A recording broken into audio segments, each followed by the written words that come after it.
editor of Travel and Tourism News Middle East, and I take great pride in welcoming you here today. Thank you so much for being here for the Cruise Awareness Day. Let me get this right.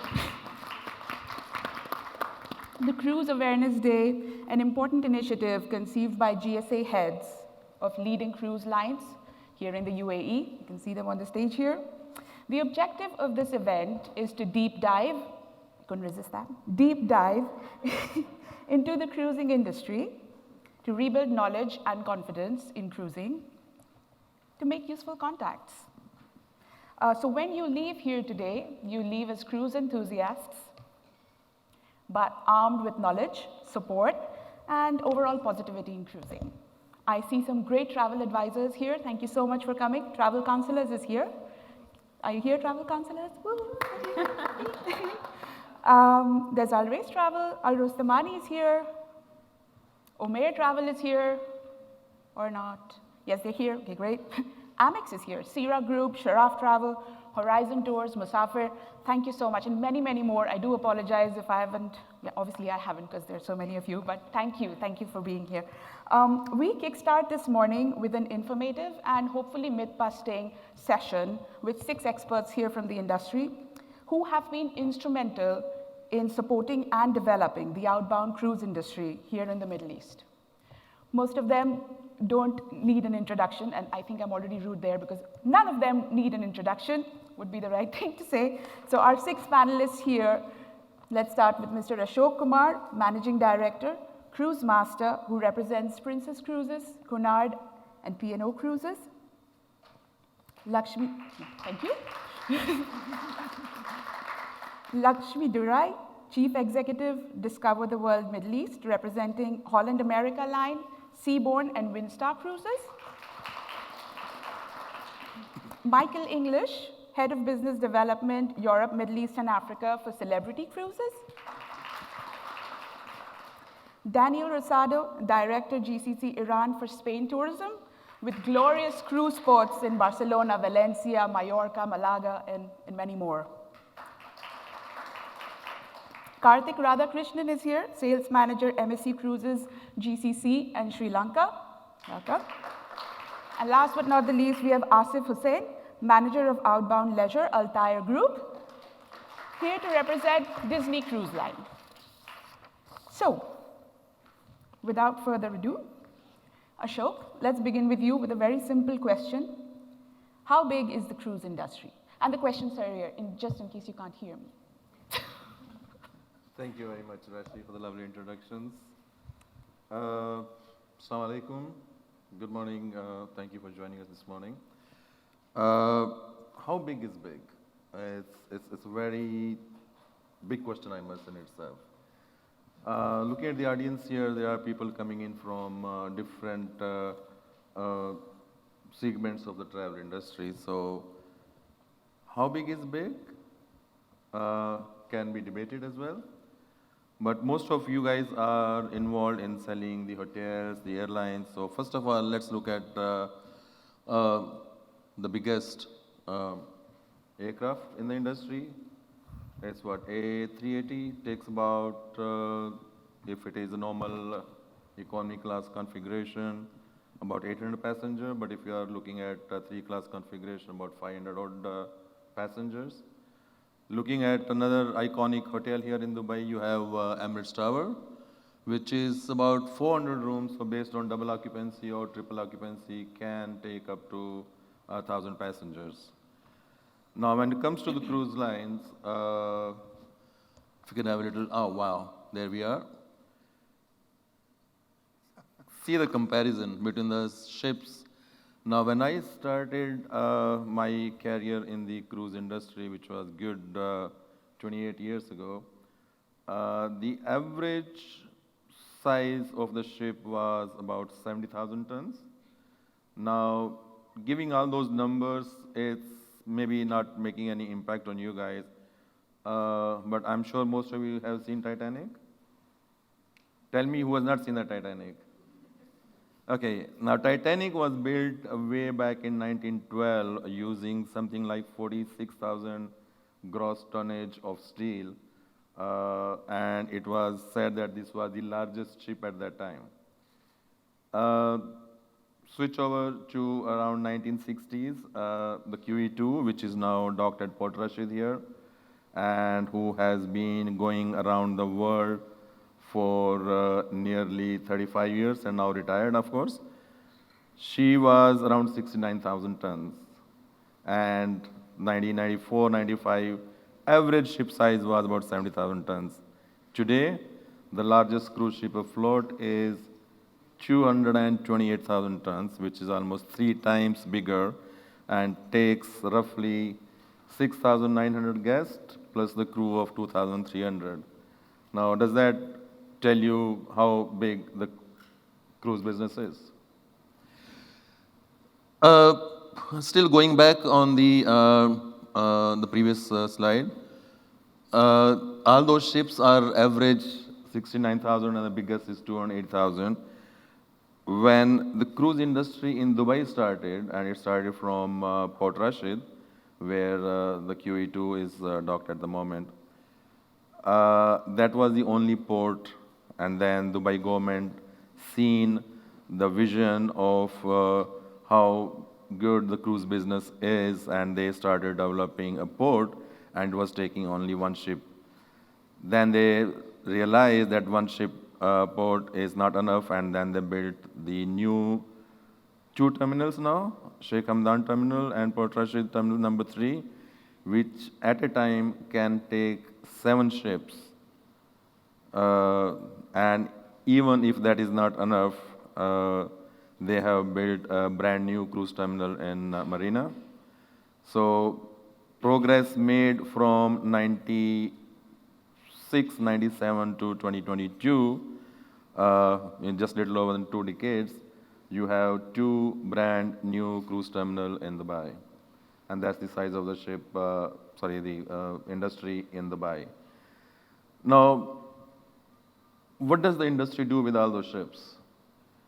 There are organizations like on your air business, you have IATA. On the cruise line business, we have CLIA, which is Cruise Line International Association. And most of the cruise lines are member of CLIA, and those member cruise line together represent nearly 95% of the total capacity in the cruise business. Uh, there are 50 different plus cruise line all over the world, but not all of them are the IATA CLIA member. And all in all, 450,000, which is roughly 500,000 berths on any on any day available in the cruise business. So what do the cruise lines do with all those ships? Apart from sailing from Dubai, fantastic.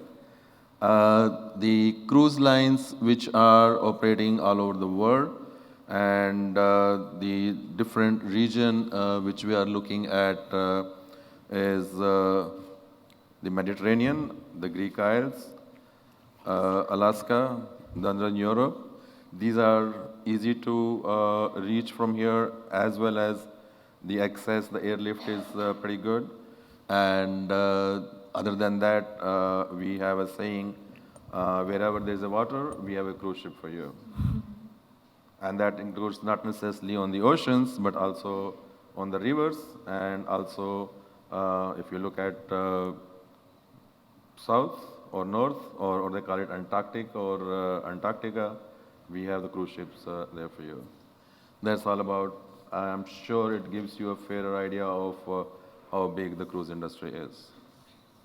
It is a billion-dollar industry, we know that, but the last 2 years there have been some stormy weather and things have not been the same for any of us. But the cruise industry is now coming back in a big way, and there's lots to look forward to in the future. So Lakshmi, could I ask you what the future looks like and tell us a bit about the return to cruising?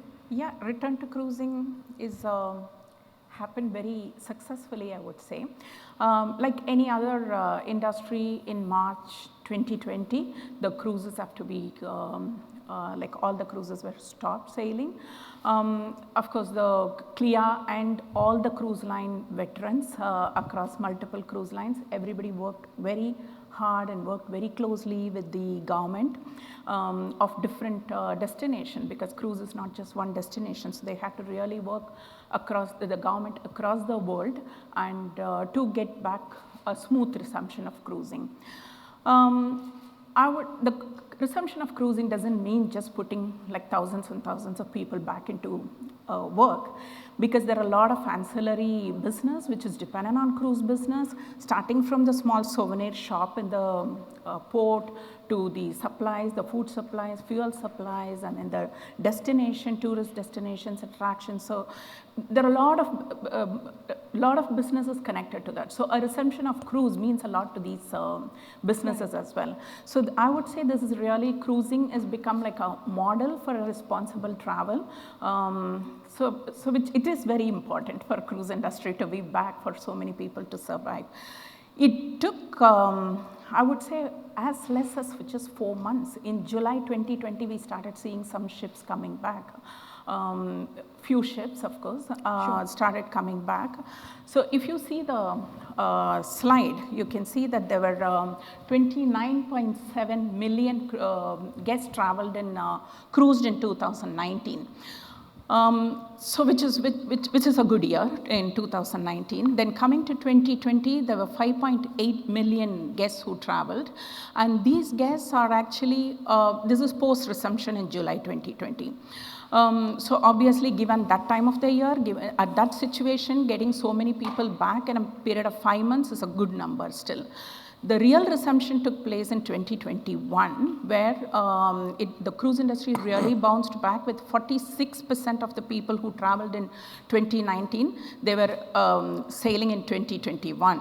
So this accounts for nearly 14 million guests traveled in 2021, which is really, really a good number, I would say, given the situation. Then the graph on the left-hand side says how the cruise lines have worked to get the ships on a very phased manner. Systematically, the ships were coming back into service, the ships and the capacity. So this is a 2 years graph which says from July 2020 to July 2022, the ships have been put back into service in a very gradually, in a very phased manner to ensure safety for the crew as well as the guests traveling. So by now we already have 75% of the capacity back up and running. So it will be like closer to 100% soon. By July 2022, we will have closer to 100% of the capacity sailing across the world. So that's a fantastic resumption, I would say. While the cruise lines have been working to get the ships back in the sea, they didn't stop on building their new ships. So all the cruise lines were continuing to build their new ships, and in a 2 years period, there have been more than 30 ships that have been new ships have been built across all the cruise lines. In 2021 alone, I think I'm right, in 2021 alone, there were 15 to 20 new ships that were delivered. And in 2022, we are looking forward for another 15, 16 new ships to be delivered. So what does this mean? This is like bringing around more than 300 cruise ships are going to be sailing in 2022. In capacity, this means like more than 580,000 guests. So you have a whole load of inventory to sell in 2022, which is really a great number actually. More than 300 ships sailing is good for this summer. And coming back to the demand, okay, we have the ships, so do we have the demand? There was a survey done recently, of course, at an international level, and the survey results showed a very positive comeback for cruises. 82% of the cruisers said that they are ready to go back, sail back again, and 62% of the non-cruisers, this is really very interesting, and they said they are interested in cruising. So the demand is there. The people are waiting to be cruising. There's going to be again, it's a study that says that there is going to be a good pent-up demand. There have been loads of passionate cruisers who have missed cruising in the last couple of years. So that's going to be coming back. They are going to be coming back to cruising. So this pent-up demand is really expected. In case we already see it happening in 2022, and it's expected to be more in the next couple of years. So there is a good demand coming in, and there are new ships. And when the cruise lines are coming back, they are coming back with very interesting itineraries. There are a lot of new ports, new interesting ports which have not been tested before. They've been added, and many cruise lines have got the world cruises, and then they have exotic destinations. So you have the destinations, you have the new ships, and you have the pent-up demand. So this is the right time to focus on cruising. Yeah. Sure. Stepping back a bit, it would not have been possible to resume in such a successful way without putting a very strong focus on health and hygiene, safety, security measures. Of course. So if I could ask Michael, could you please let us know what have cruise lines done in the past to make sure that the cruises are right up there when it comes to safety and security? You can be confidently going into a cruise. Yeah. Well, first of all, good morning to everybody. When we look at the audience we have here, you are, I guess, the future for all of us sitting on this panel here. And what we have to do, and it's interesting, Ashmi mentions about pent-up demand, what we have to do as an industry is ensure that you know when you're selling a cruise that the key things to it are all there. And I think there are three very simple things for you to leave here today. And what I would refer to as sort of the 3 C's. There's communication, there's our crew, and there's care. And I think if you can remember just those simple 3 C's, the first thing is the communication. I think all of the cruise lines have put an incredible amount of additional safety protocols in place. And I think as an industry, yes, it's not just about a face mask. It cannot be just about that. It's the various different levels that we've put in. So currently sitting right now, and I can speak very openly about my particular brand, and don't necessarily quote me for everybody on the panel, it's exactly the same, because there may be a few slight differences between it. But if you look at the slides that we hear, first of all, vaccinated guests, we're saying the majority of cruise lines are saying everybody who's coming on board that ship has to be vaccinated. That's one of the things which has been driven by the CDC, which is the Center of Disease Control in the US.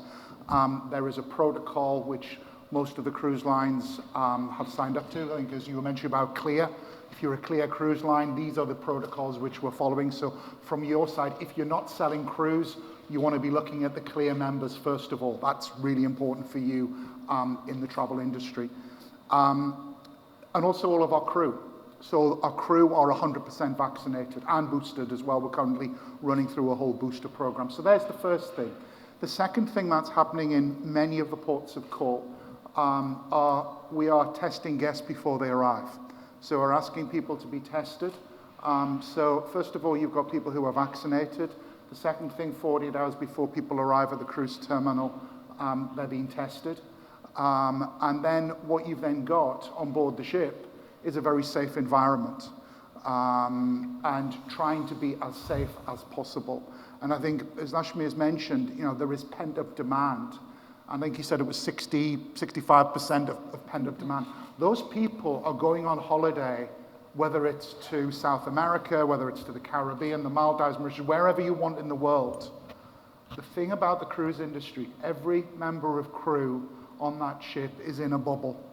They're not going at home at night back to different parts of the world into another environment. It's a very safe environment. And as an industry, we have consistently gone above and beyond in the health and safety protocols. So getting people on board the ship is not that issue. For your side as the travel professionals out there, you have to obviously work with it from there.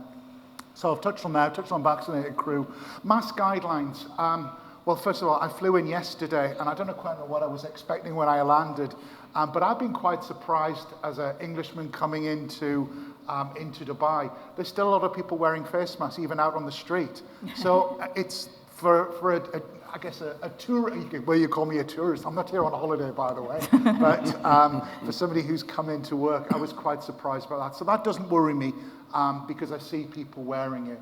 And interesting, we walked into the hotel today, and I'll not say which of the three gentlemen I'm with didn't have his mask on, but this hotel did the most amazing bit of service. They walked up to him with a box of masks and just presented it and said, "Excuse me." Now, he had a choice, but he actually went to go and guess. That's the type of service that the cruise industry delivers as a normal anyway. So we are encouraging, let's say. It's not you have to walk around the ship with a mask. There's a very nice way of doing it. So there's different ways of doing it. So for those sort of anti-maskers, but all we're saying is if you're going from one bar to the other, and that's the best thing about a holiday, let's just go from bar to bar. But sitting around the pool, and let's face it, if you had a sun mask sitting around the pool, you got some wacky tan by the time you leave the ship. So there's a lot of practical things that we look at. They mentioned about the 3 C's, communication, crew, and confidence. The other one there, flexibility, peace of mind. I can't speak for every cruise line, but I think the majority of us sitting on this panel here have what we would refer to as a sort of confidence program, what we call Cruise with Confidence. Should anybody, prior to embarking a cruise, test positive, there's refunds. Very straightforward. You can't cruise, here's your money back. Naturally, as an industry, we would love, let's face it, we've been in a refund business for 2 years as an industry. All we've done is just give money away. You know, now we want to try and get some of this money back. And we would prefer to give vouchers. That's not saying we don't want to give cash, so don't quote me. I'm just trying to help your businesses try and get in. So there's a whole communication program which runs through there as well. So there's that confidence. So please, I think, as an industry, we're doing everything we can, especially for those people who've not cruised before. And you'll be very surprised, looking after the whole of Europe, Middle East and Africa as I do, the pent-up demand is incredible. And what I'd encourage every one of you to do when you get back to your locations or your homes, depending on where you're working, pick up the phone to your 2 or 3 customers and just say to them, "You ever considered a cruise?" And you'll probably find out, they go, "You know what, we've always thought about doing something like that, but," and then you're going to get, "But it's full of COVID." Now, all of the representatives here have got incredible knowledge, incredible passion for this brands that they represent. If you want to work with one of them on this panel here, they'll tell you all about their protocols. They'll tell you all about it. And going forward, nobody should use the word travel agent anymore. The word travel agent should be stopped. The reason why I say that, you now have to become travel professionals, because even more so, having been to Holland, Belgium, Portugal, Israel, and Dubai in the last 5 weeks, holy Moses, the amount of regulations and forms I've had to fill in has been incredible. You have to know so much more, and we are relying upon you, and we will give you the support to enable you as an industry, to give you that support to go in from there.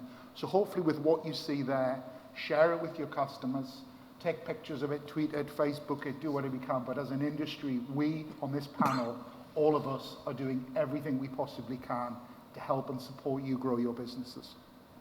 Communication, crew. Communication, which Crew. is basically tell them how good Right. we are. Crew, safe.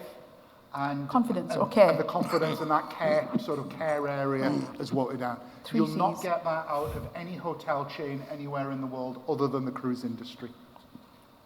Great, so that's a lot about what 100%. cruise lines are doing. There would be nothing without a port. So we have Daniel from Spain Tourism. He's the director. So Spain Tourism. And Spain, let me get this right, has about 5,000 kilometers of coastline, including one of the longest Mediterranean coastlines and 60 islands. So he knows cruising. Tell us a bit about how Tour España supports cruising, and especially in these crazy times. Thank you, Rashi. Well, for me it's a pleasure to be in this panel because as a tourism board, as a destination, we bring to the conversation like a little bit of different perspective. Similar, but with a different focus. So just to tell you about the relationship between cruises and Spain, the cruise industry has been growing for the last decade a lot. It has been exponentially growing. And also, that was the case for Spain. Spain, in 2019, we got 10.6 million visitors that came in cruises. So it's not there, but nearly 1% of the GDP of Spain. So for Spain, as a destination, as a tourism destination, the cruise industry is something that we support and that we try to foster as much as we can because it's an important part of our tourism. So it also provides nearly 50,000 jobs in Spain and around 5,000 million for the Spanish economy. So it's an industry that we really try to support and to help. The Mediterranean part, the Mediterranean facade of Spain is the main one. 70% of the cruises we have are on the Mediterranean side. Being Barcelona the major port, the most important one. But we also have other very interesting or important ports such as Palma de Mallorca or Valencia or Malaga. So we have different ports and the different regional governments and the Spanish government support from the port side in many ways. But going back to 2019, we were great at that time, peak of the evolution that we had on the cruises. Then on 2020, the perspectives were great also, but March came, everything shut down, and 2020 was we can say a lost year there. But 2021 started recuperating, and we have seen very good figures given the circumstances. So we see a trend that is going onwards, and we hope for 2022 to be a really good year to come back to that path that we were driving before.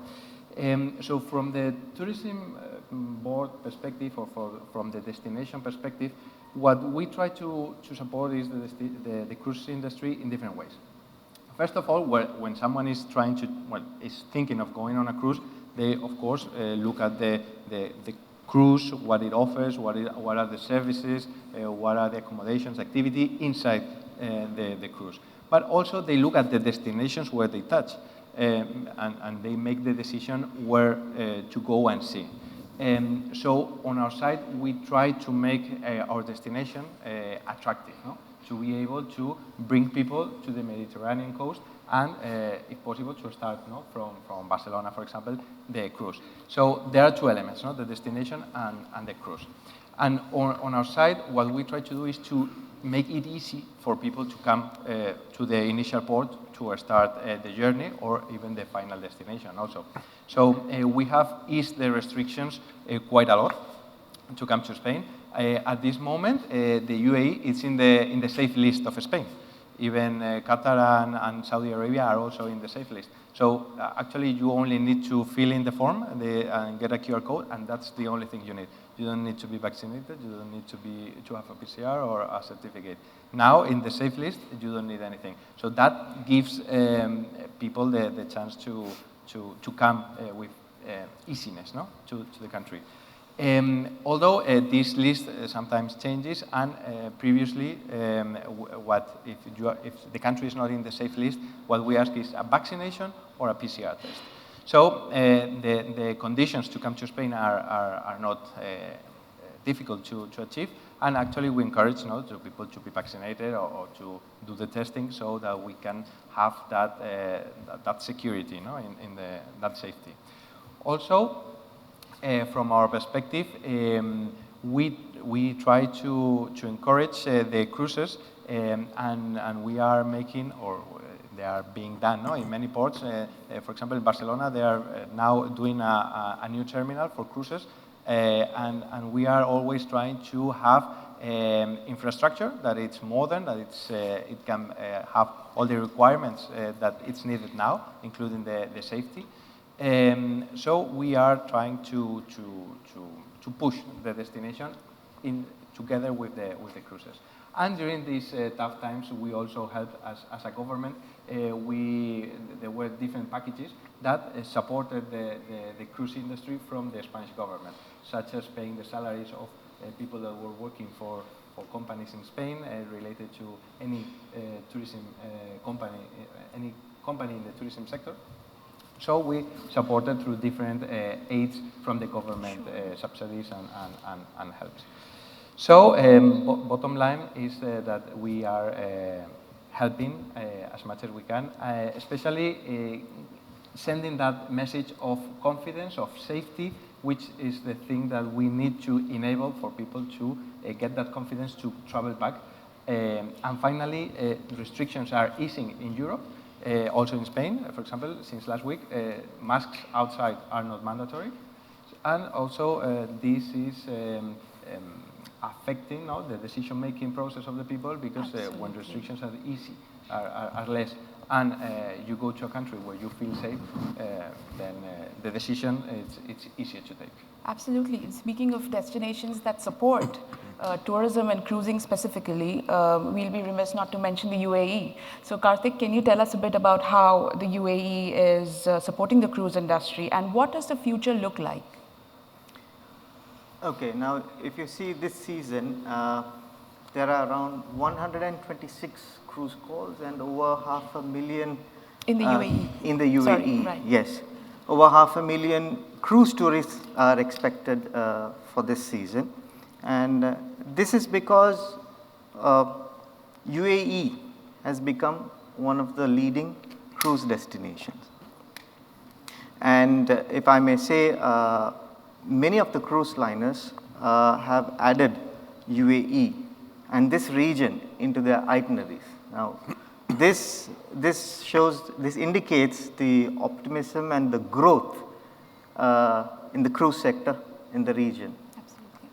Absolutely. UAE have 5 cruise terminals with variety of facilities, and just imagine that you drive your car, you park, get into the ship, have a 7 nights cruise, come back, take your car, go back. It has become such easy way to cruise.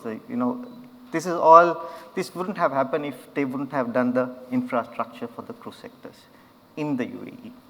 Now, apart from that, they also have made a new exclusive cruise jetty for Sir Banias Island. There are cruise liners, like we had our naming ceremony in the UAE last year. This reaffirms that UAE is one of the leading cruise destination, I would say, regionally and globally for us.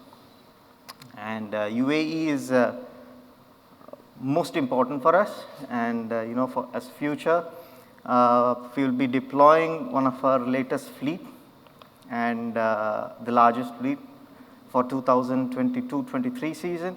And to increase the capacity, we'll also have a second ship deployed in UAE, so then we welcome more cruise passengers into UAE, and to enjoy the cruising in the region. So it's when I talk about the facilities, I would say Emirates Airlines has an exclusive check-in counter at Port Rashid, where to make passengers convenience, they check in there and they just go to the airport, they fly away. So such kind of infrastructures has been made in the region and in UAE for that, for passengers' convenience. So I would say thank you for UAE for making such facilities and making cruise easy for this region. Sure. So there's obviously fly cruising, but what you're mentioning is there's also the opportunity of drive cruising. So just drive to the port, drive, park, and sail, have a come cruise back, holiday. go, Yeah, so great. That's and, great. and the parking is free of charge, no Oh, charge. good. That matters a lot. I might really- struggle with that. It's a bit of a drive from London. Yeah. Yeah. So that's how it is in the region. So cruising in this region is Right. it's made easy. Great. Speaking of, Asif's going to answer the most important question, in my opinion, is how easy is it to book a cruise holiday, Asif, or how difficult? To actually convey this answer is, in a very short form, is that it's very easy. But no, brace yourself, ladies and gentlemen. It's going to take 3 hours for me to finish this module here. Yeah, I mean, there are a few things that one needs to do because, the last thing that you do is book the cruise, but there are a lot of things that you need to do before for it to become easy for you to book. And they are, well, the know-how is very, very important, so which means we have a treasure trove of knowledge to offer you as cruise liners. And some of us even have modules. In fact, most of us have modules which you could go through, learn. The idea is to recognize the niche, between each one of us, and to sell accordingly. You can't compare pricing, facilities, because the niche plays a very, very big role. So the knowledge is there, and we are here. Any doubts you have, we are always there to take care of them. And so please take the efforts to call us, and we are just a call away. Just call us and we'll be there and we'll be able to help you. And we have lots of information to give you. And that information should not be sitting in the offices. It should go out to your customer databases in the form of electronically, or we even have brochures to give, flyers to give. You can use that, market it much before, so that the issue with this market, which has been the traditional issue that we always suffer from, is last-minute bookings. People come to us at the last minute and say that, I want that specific cabin or this specific cabin. We want port side, I want starboard side. It becomes a bit difficult at the last minute. If you book early, and that's what you need to stress in your marketing campaigns, that getting the people to book early would always pay rich dividends. Because in UAE, it's almost like a summer season. 60% of the people book vacations. And so when it rains, it pours for all of you. So if you push the booking window a little earlier, it'll really, really help you. You won't be stressed. The client won't be stressed. The client will get value for their money. So it's very, very important that we use the marketing ploy to deliver the message, book early. And consultation, we are here to consult with you. We're just a phone call away. We have lots of consultants, lots of material to offer you. Call us, and we are here to help. So thank you, Asif. Sorry, did I cut you there? Were you? Yeah, well, booking it is very, very easy, and selling it is also extremely easy. It's basically because, you see, if you compare this cruise vacation to a land vacation, the things that you could tell your customer, you just put your hand once in your pocket to remove the money and pay for the vacation, and you're done. It's all inclusive.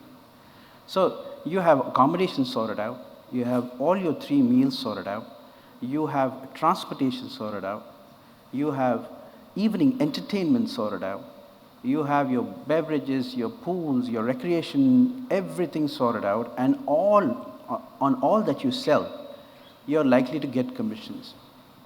So you're not looking at which hotel should I put this person in, what chain is good, and how do I get this person from one end to the other end? What type of transportation should I? Should I use a train? Should I use a bus? You don't have to worry about anything. So to conclude, this is how easy it is. You put your hand in your pocket, tell your client, you remove your money and you pay, everything is sorted out. It's just that easy.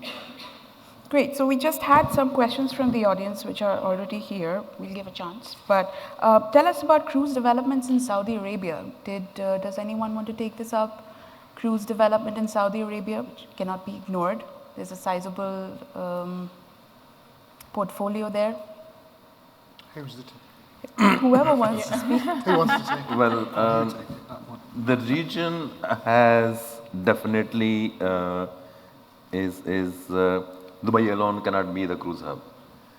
Definitely Dubai needs other countries to participate so that they are able to build up an itinerary. Now, when the cruising started in 1996 or 97 in Dubai, it started with Dubai as leading from the front. Ship were going to Muscat, Bahrain, and back to Dubai. And then now today's stage is Saudi Arabia has started developing the Red Sea region for the cruises. They started with a small ship last year, and based on the success, they had a ship during the winter in Jeddah doing the itinerary in the Red Seas. And now I believe other country in the Gulf, namely Qatar, is also equally interested. Yep. There's a lot of airlift coming in from Europe to the Middle East, whether be it Dubai, Abu Dhabi, Doha, and which is actually being utilized for the cruise industry. Now, what happens, generally speaking, after summer is over, in Europe, the cruise line, they have to take the ships back to the warmer water, and everybody cannot be accommodated in the Caribbean. So they have been looking at the alternate port, and Dubai fits in very nicely, or for that matter, region fits in very nicely. And I believe next year the cruise ship will have cruises going from Dubai, touching Oman, Qatar, Bahrain, and the eastern province of Saudi Arabia as well. So, a lot of development happening, and definitely it is very encouraging for the people who are outside of the region, but also for people who are in the region and would like to explore the other areas. Now, this is not a new question, but I would still like to bring up, there was a specific profile of people that used to go cruising and which has changed rapidly over the last 5 years or a decade. So would anyone want to take this up and explain how the demographics have rapidly changed? Michael, I'm looking at you. We touched on before, the cruise industry has a huge amount of training and resource, and the one thing for every cruise line on this panel here, the one thing which is really important to you, our travel professionals, is it has to be the right customer, the right ship. There's no doubt, I was chatting with Rachel from Travel Council before, and we were talking about, I think, La Ponant, you were mentioning you didn't see them there, and, putting that customer onto, Wonder of the Seas, 5,000 passengers on ship, it's chalk and cheese. It's like putting somebody into the Holiday Inn Express who stays in the Grosvenor House. The comparison is so different in what people are looking for. So there is a cruise ship out there, whether you're in Saudi Arabia, whether you're in Dubai, whether you're in the UK, for everybody. And as the travel professionals, I would say, pick your partners who you want to work with and let them help and support you from there. And I think the opportunity is massive. The industry is building. I think this year alone, there's about another 6 ships still to be launched about in the next 6 to 8 weeks. So the capacity is there, and the industry needs travel professionals to go out and recommend cruising. This is not cruise lines direct, impossible. We need the travel industry more than ever before to get out and recommend. So find out, know your customer, pick 4 or 5 different cruise lines, members of CLIA, who can help and support you, and you have a nice portfolio of things that you can take from the cruise lines, particularly training to help and support. So please, as a plea from every one of us up here, learn it. We'll help you, we'll train you, we might even give you a cruise as well. So it's, I will put it, I'll put it a little differently. We will not train you. We will share our experience so that you learn from our experience, are able to translate in your own word to your clients. I think that will be much nicer word of sharing. So one last, sorry. But Rashi, from Karthik. a little bit more information when you say the demography, recently when I did a social media campaign from the region, this region, I was surprised to see that the graph was like 18 to 24 and 25 to around 40 was the highest number of people who were more interested in checking what is the cruise, where it's going, and knowing more information. And from that, if you take male and female, it's the female audience who are more interested than the male audience So, you know, I've been with my 6-year-old on a cruise power. twice. She's already been on a Girl cruise power, twice. that's the future. Right, Girl so power. we've just celebrated International Women's Day. I must ask you, Lakshmi, as the only female panelist, what's the progress there between, like, do you feel, is it a struggle as a woman to work in the cruise Oh, industry? not at all, not at all. See, surrounded by men, sitting in the middle, surrounded by men. In case, I would always proudly say that cruise is the industry dominated by females. You know how? The ship is called She. We call the ship She. Anything beautiful is She. So we have these 300 plus She who is dominating the industry. So this is a complete female dominated industry. So, Well, I'm wasn't very expecting proud, that. yeah. So we have 300 beautiful ladies, more than 300 beautiful ladies sailing across the world. So it is a female industry, and I enjoy doing that. And to be frank, and in case this has been asked to me by many people, I don't see any difference at all. In case I enjoy what I'm doing, so so I don't see being a lady, like any challenge of selling cruises. Brilliant, that's In case rather, I would say it's rather easy because the decision makers are mostly, like Karthik was saying, that there are a lot of females who do the holiday decisions Right. when they do a family holiday. So it's rather easy on that. That's good, that's There's more great to to it hear. than that. And I think, you look at Captain Kate McHugh will be Yeah. the first American We have- lady to captain the Helm brand new ship. Celebrity Beyond in 6 weeks' time. So girl power is definitely Is no there. issues at all. And there are many senior officials as well on board. Yeah. There are many senior officials who are ladies on board. Yeah. Great, so any concluding remarks from Asif, Daniel, and Karthik, who haven't got a chance to? Do you want any concluding remarks before we go over to the audience and see if they have any questions for you? Not I really. think we will face it. Okay, audience. Please, does anyone have any generic questions about cruising, any doubts that, oh great, thank you so much. It's certainly not a doubt, do I need that? I don't normally need things like this.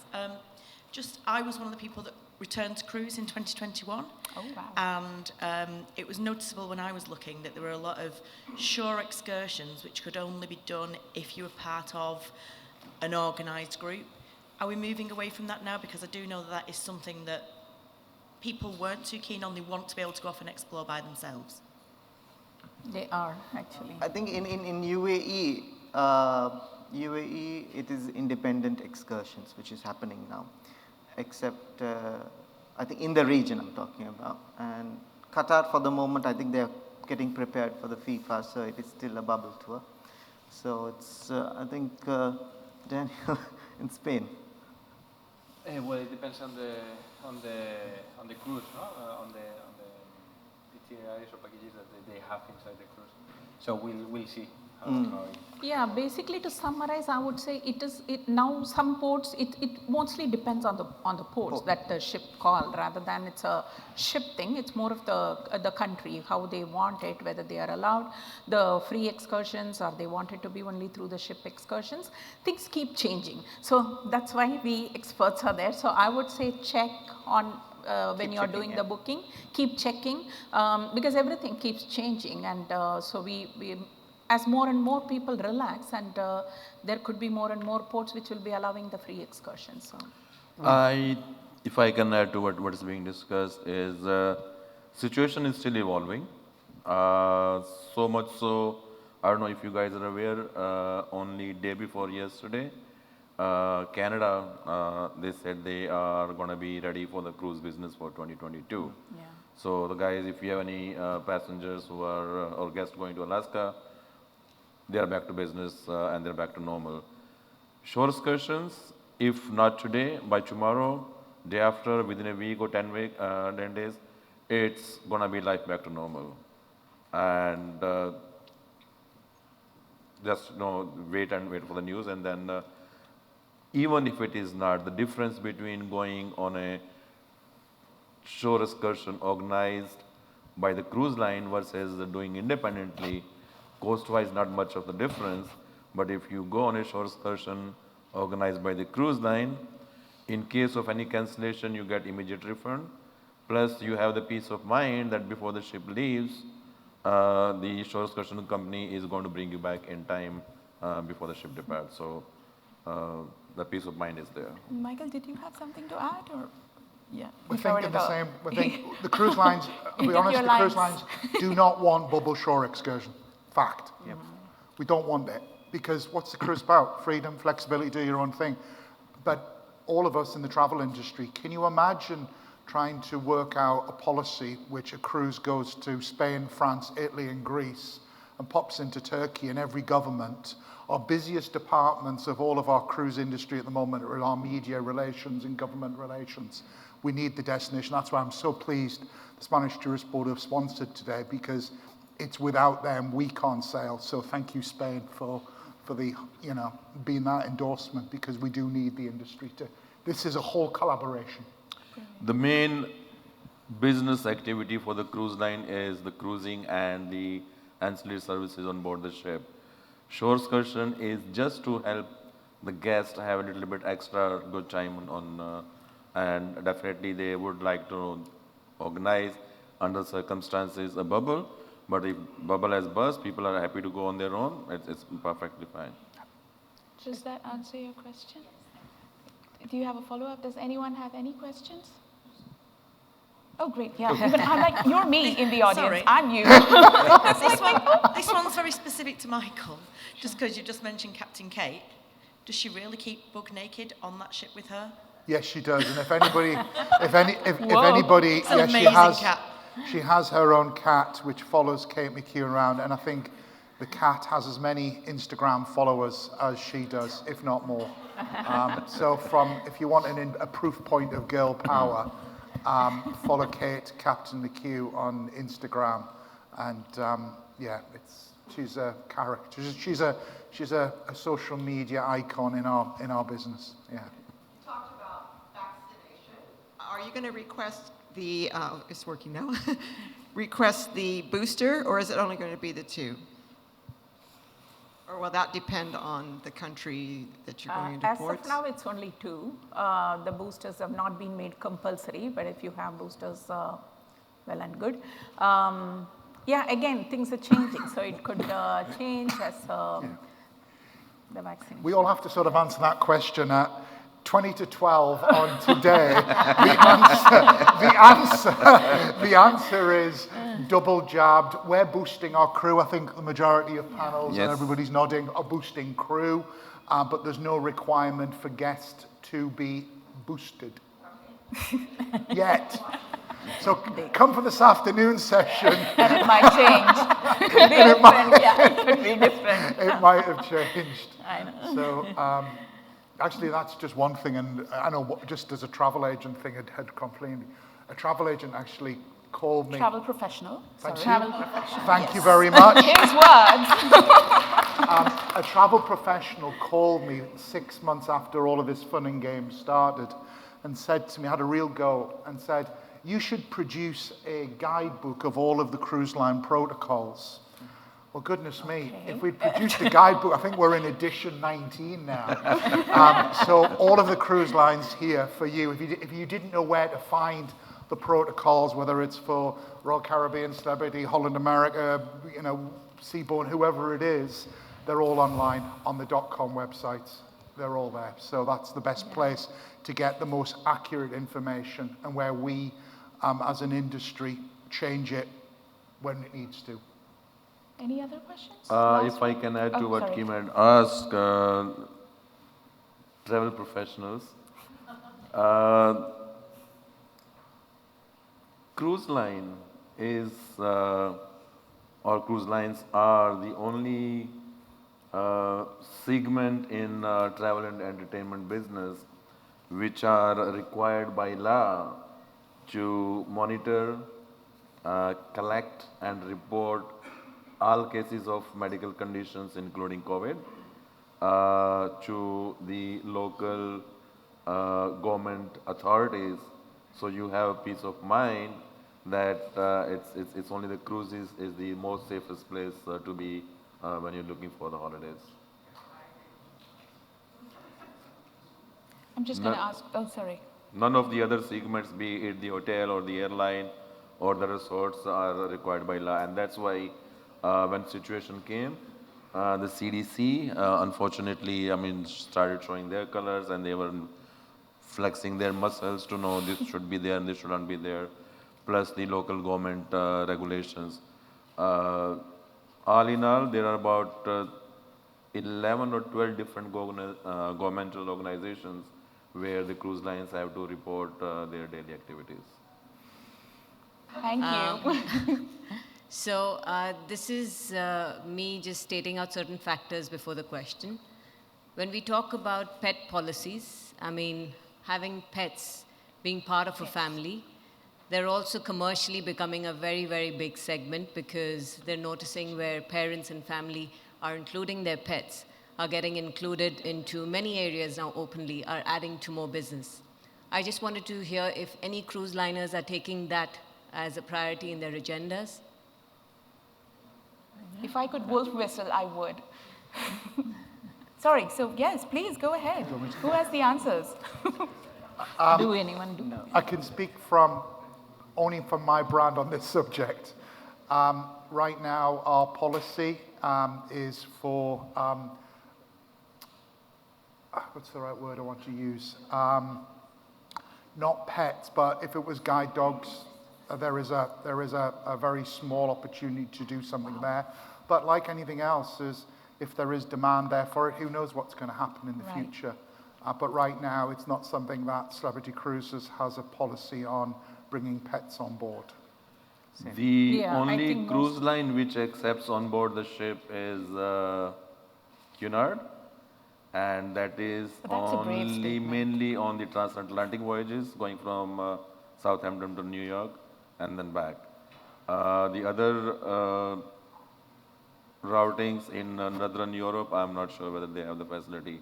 And they have facilities for your four-legged furry friends on the pool deck as well, where they can go for a walk in the morning and evening, and including little lampposts as well.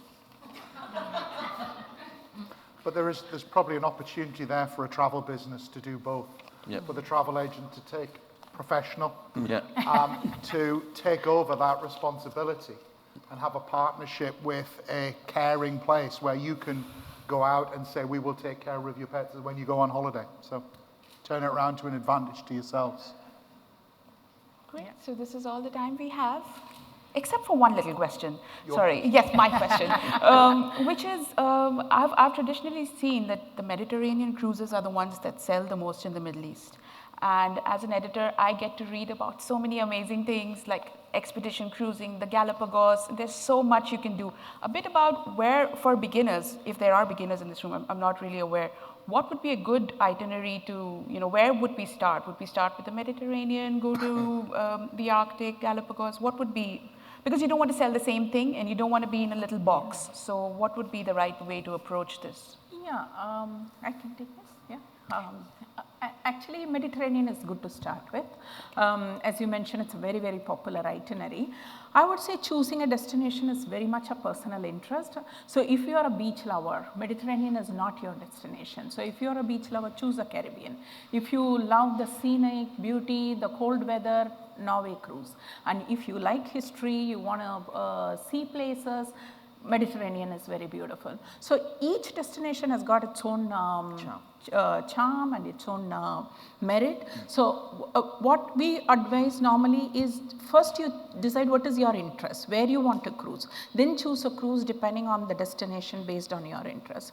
And generally people start with Mediterranean because that's a close proximity and the first one to try with. And there are plenty of beautiful ships deployed in Mediterranean, being a very popular destination. But the experienced cruisers normally go for these exotic destinations.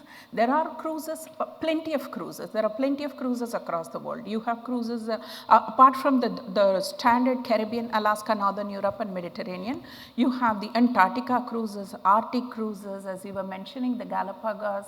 And as I was mentioning in my presentation, there are world cruises. All the cruise lines are coming up with world cruises. These world cruises are of course long. It's 3 months 3 months at sea. But you are visiting destinations which are completely unique and very, very different from the normal cruises.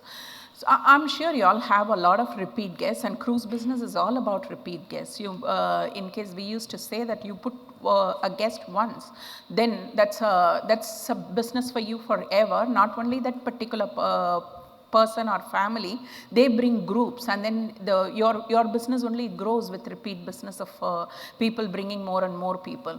So first time they do Mediterranean, second time they do Northern Cruise or Caribbean or Alaska, then they obviously start looking for these unique destinations. There are wonderful destinations. Hawaii cruises are there, Galapagos is there, and whatnot, Antarctica River is there, cruises. and yeah.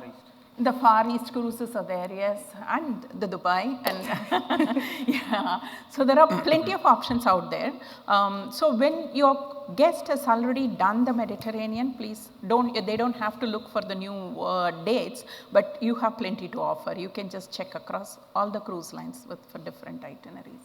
World cruises are generally speaking anywhere 110 days and onwards, and may sound scary. My client doesn't have that much time, or we cannot afford to stay away for 3 months from the normal place of residence. You still can take the world cruise, not necessarily for the full 110 days, but you can take a segment of that, could be anywhere between 15 days to 22 days, and still claim that you've been on a world cruise.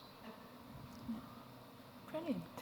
Thank you so much for being part of the region's first ever Cruise Awareness Day. Thank you. Yeah, thank you. Thank you so much. The panel discussion is now over, formally, just letting you know. Please approach the individual sales counters here for any brand-related, product-related questions that you may have, and please have some questions, just to let you know. We have representatives from Royal Caribbean, Celebrity Cruises, just don't want to miss any of them, sorry. Silversea, Azamara, Holland America Line, Seabourn, MSC Cruises, Disney Cruise Line, Princess Cruises, Cunard, P&O Cruises, and NCL. So please, and thank you so much, and it's been lovely. Thank you. Sorry? Did I miss some? I think I missed someone. And Spain, the destination. Thank you, and look forward to catching up with every one of you.